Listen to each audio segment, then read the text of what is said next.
Alright, welcome to the Bibit Brain Editor Guide in the Bibites. So first we're going to need to open up your Bibite library. There are three ways of doing this. You have the Bibite library, or Bibit library, I'm probably going to mispronounce that a bunch of times, in the main menu here. Or we can open up a simulation. Any simulation will do, I think, that you can edit, and we can either hit the settings button and then go to Bibite library here, or we can open up the menu with our escape key, or we can press this button down here, place Bibit, and then we can choose a Bibit here, and then either we can go to create new, or we can select the Bibit here that we want to edit. Let's say I want to edit the basic Bibit, or Bibite template, and then we can either click edit template, or if you didn't place on the place Bibit button, there should be an edit Bibit button down here, or we can create new, which is what I'm going to do, and this will open up the Bibite editor. And then we have the Bibit editor here. So there are a couple of buttons you may want to know. You can read most of the ones here, or you can hover your mouse over them and it might tell you.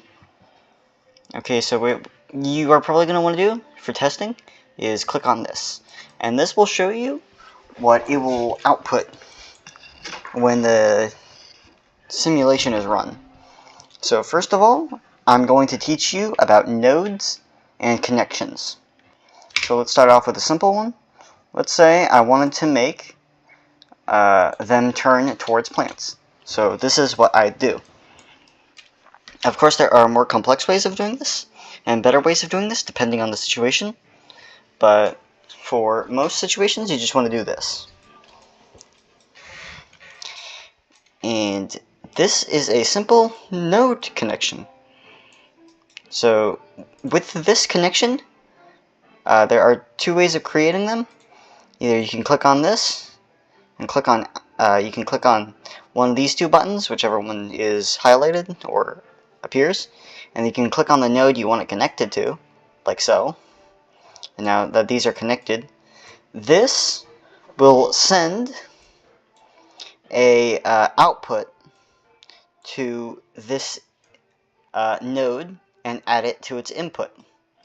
So if this, let's say, had a value of 0.5 or half of 1, and then we hit 1, it will add half of 5 into this node. And some of these nodes act like hidden nodes, which will be explained in a moment, of where they have an activation function, which just basically applies the hidden node's mathematical function to its input. Can be weird at times, like especially with the sigmoid ones. That can be kind of annoying, but it's whatever. So now I'm going to teach you about hidden nodes.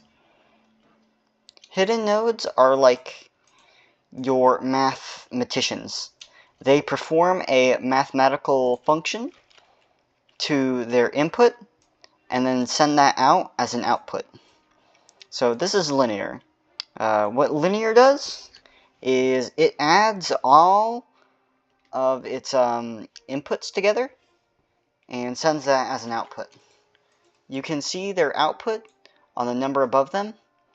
For input nodes, you can see their that's kind of their output. This is what they're outputting into the world. Oh, I probably should explain this earlier, but input nodes are basically their senses. This is how they feel the world.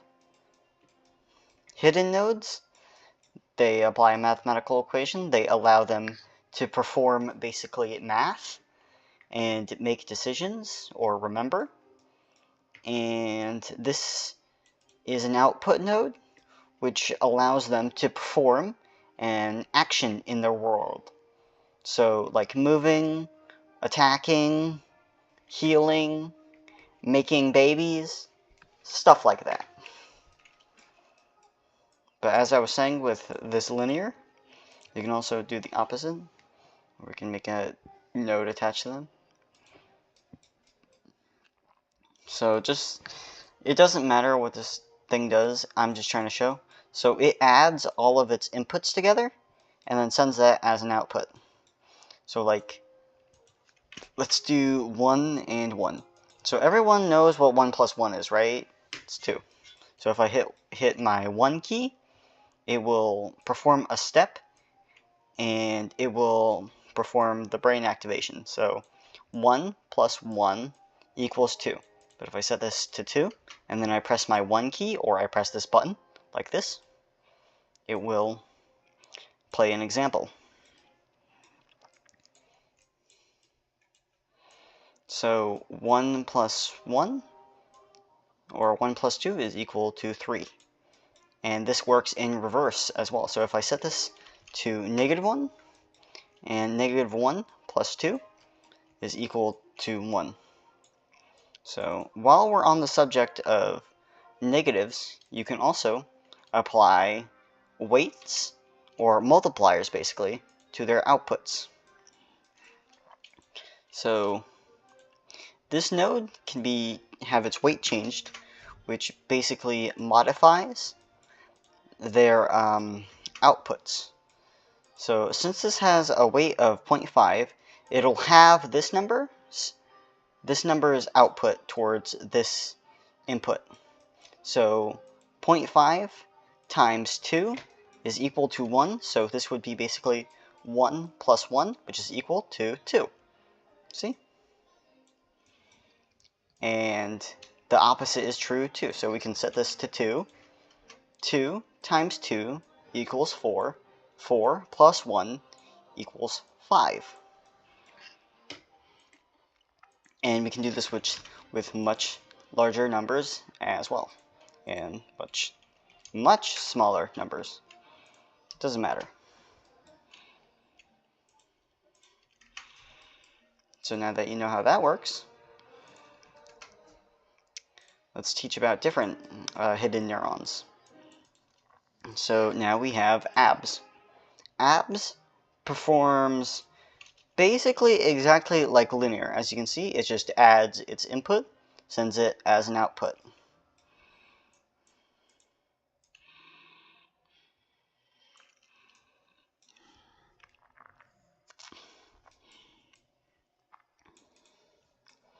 But except when the output would be negative, it is instead turned positive. So it turns negative into positive outputs. So you can get the plant angle without getting any negative inputs. And now let's move on to ReLU. ReLU behaves basically exactly the same as linear, but if the inputs added together is less than 0, it will output nothing. It cannot go below 0.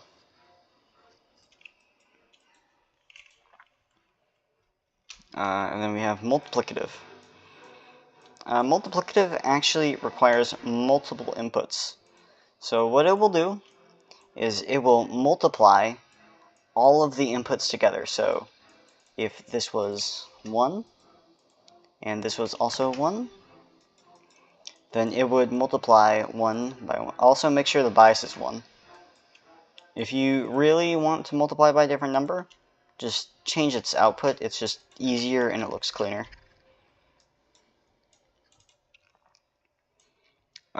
You can do whatever you want though. So what is 1 times 1? It is equal to 1, so it will output the number 1. But if we set this to 2, and what is 2 times 1? It is 2, so it will output 2. If we set this to -2, then 1 times -2 is -2, so it is -2. So this thing is actually incredibly useful. So let's say I wanted to only make it turn towards plants. while it is grabbing something. Where's the is grab?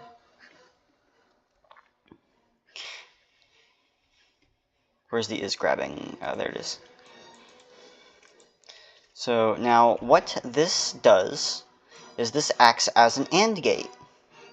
So if is grabbing, then plant angle will activate the rotate thing. So anything times 0 is equal to 0. So as long as it is not grabbing anything, no matter what I set this to, it will never affect the rotate. I'm currently pressing 1 right now. It is doing nothing.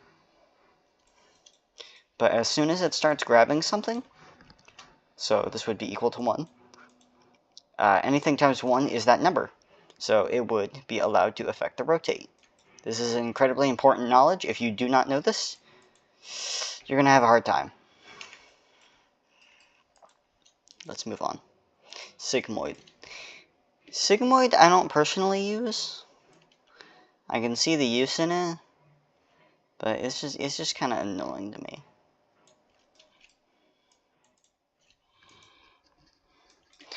Basically what it does is it goes from 0 to 1. So if I set this to like 1,000, it will only go up to 1. If I set this to negative 1,000, it will only go to 0. But if it's not receiving any inputs, it will be equal to 0.5. If I set this to negative 1, then it would be lowering. If I set this to positive 1, it would be uppering. I don't use sigmoid, but I'm sure there's uses for it. Tan H just basically does the same thing, but it doesn't start at 0.5. Sinus. So what sinus does is set this to times 10.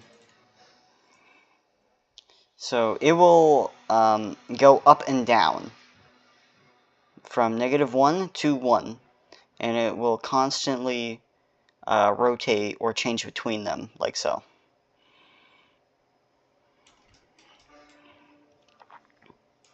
Useful for alternating signals. Gaussian. Gaussian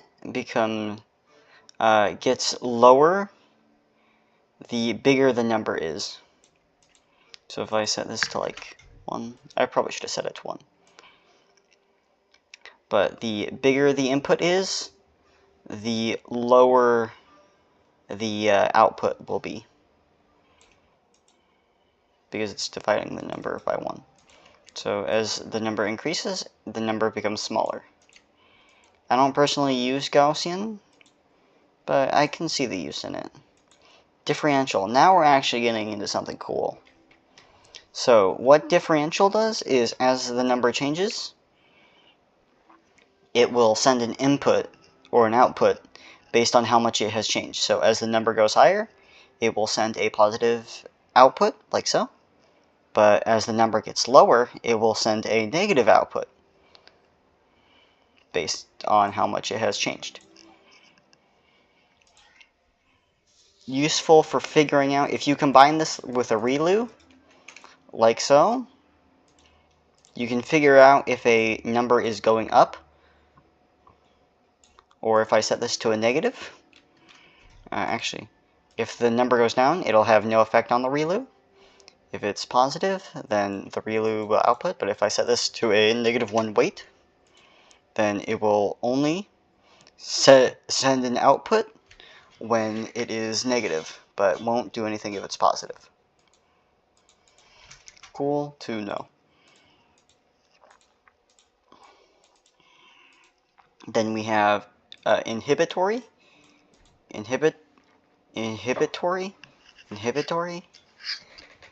whatever. What inhibitory does is it needs a bias. It acts like differential, so as the number goes lower, it'll get a negative input or output, but if it goes up, then it gives a positive output. But it'll hold, the differential will not hold the output, but inhibitor will for a little bit, based on its bias. So the lower the bias, the longer it'll hold it for, like so. But the higher the bias, the less time it will hold it for. Then we have the integrator. This just adds the inputs to its number and to its output, and it will output. Yeah, it just saves the number. You can also lower it, like so.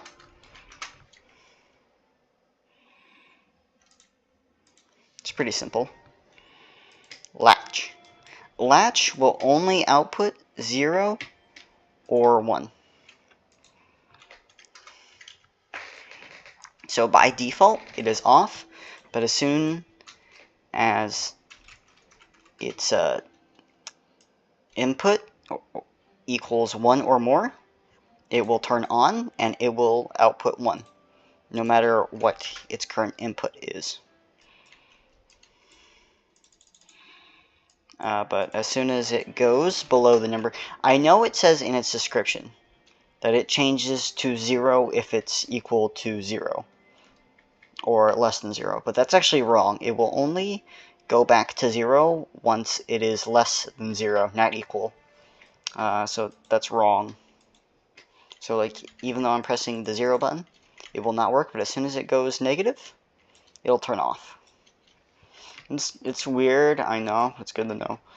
Soft latch, I don't even know what soft latch does. I don't even understand it. I don't even want to show it to you, because it's just that dumb. Also, I probably should have showed biases, so I'll just show that real quick. It's not that complicated.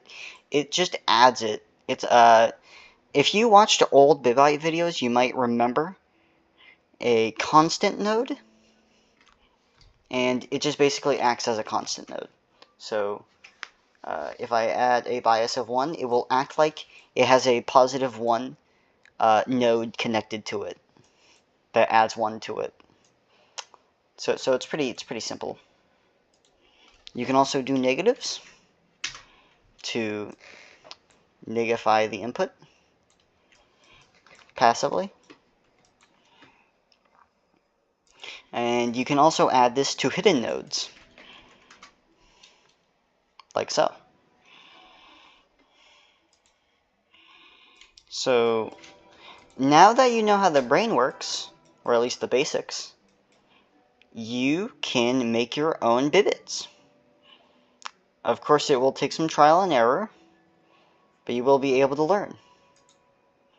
Now, there is something more I want to show you, which is that you may want to learn from player-created builds. You can do this by joining the Bibit Research Conglomerate Discord server in the description or comments below, wherever I add it. Or just simply searching up on the internet cool Bibit brains and learning from them. Or at least I think you can do that. Maybe you can't. I haven't tried that. I'm too good for that. But it will take some trial and error for you to learn how to make your Bibites. So I guess that's it. I've already shown you the bare bones and basics of everything. If you combine your Bibit brain, this one's not made by me. It's made by someone else. Maybe they should have credited themselves in the description. So yeah, that probably wouldn't be better.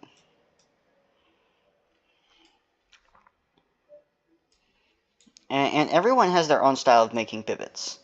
So So my style of making Bibites is, maybe I should end the video right here. That could be kind of funny. Yeah, I'm gonna